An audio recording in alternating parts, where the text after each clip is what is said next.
Rahmanirrahim. Assalamu alaikum. Once again, Mohammad Arif یم او تاسو ګورئ پی ای ټی انسټیټیوټ لایو آن یوټیوب. زموږ بګینر سیریز روان دي بلاک اترز به وایو پروټیکټ کې او د هغې نه مخکې چې موږ کلاس سټارټ کړو نو څنګه مو خوښه ده دمه کوو یس راځئ دمه اخلو.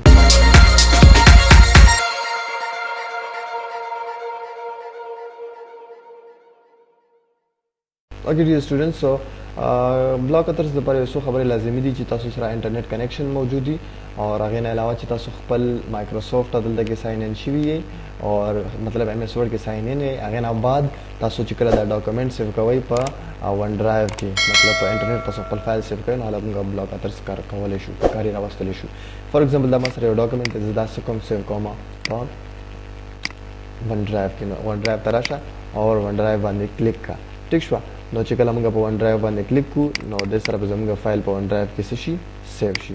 نو جسټ ا منټ زموږ فایل به اپلوډینګ شروع شي او تاسو کتلی شئ زموږ نیټ لږ سلو اوس وګوره کنټیکټینګ ټو د سرور فار انفارمیشن.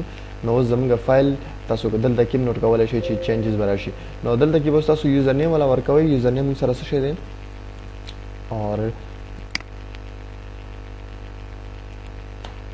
چې کوم یوزر نیم او پاسورډ دی هغه به تاسو راور کړئ د خپل سیستم او دلته کې به زموږ سرور سره کنیکشن شروع شي.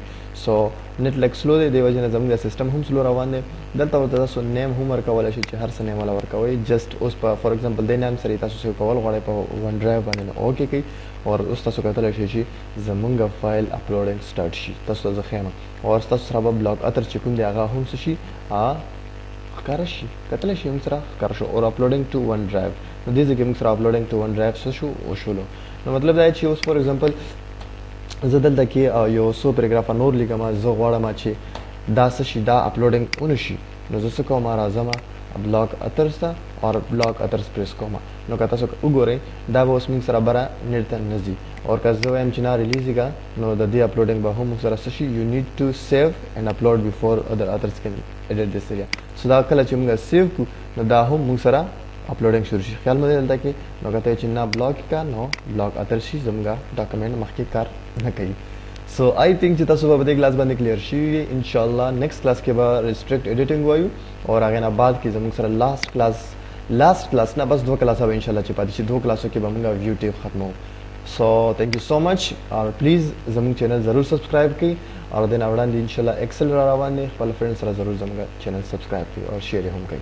تھینک یو سو مچ هیو ا ګډ ټایم.